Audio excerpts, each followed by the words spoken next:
सोचल ना रही कि दिलवा के तोड़ब, दोसरा के बाके साथ हम रोज छोड़ब। सोचल ना रही कि दिलवा के तोड़ब, दोसरा के बाके साथ हम रोज छोड़ब। जादुआ कर खुश रह तू केहू के होके, जिंदगी काट ले जाने याद में भले रोके। कभी याद किया कभी फरियाद किया, कभी याद किया कभी फरियाद किया। वो रब ही जानता है बेवफा, मैंने तुम्हें किस कदर प्यार किया, मैंने तुम्हें किस कदर प्यार किया।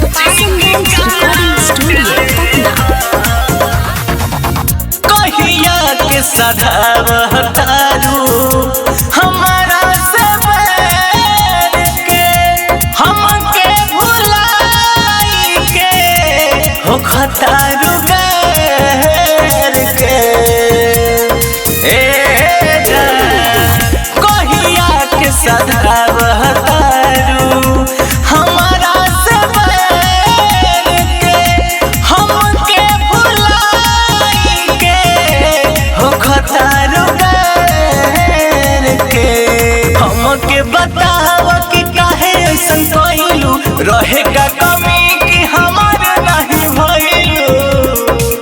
जादुआ कर खुश रह तू केहू के होके, जादुआ कर खुश रह तू केहू के होके।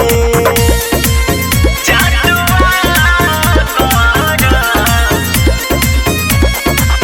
खुश रह तू केहू के होके। Sunrise recording studio Patna. तोहरा में नहीं हमारा किस्मत में दोस्त बा, रोता है दिल बाकी अखियाँ खामोश बा। ए बेवफा तोहरा में नहीं हमारा किस्मत के दोस्त बा, रोता है दिल बाकी अखियाँ खामोश बा। बस तारू गोरी घर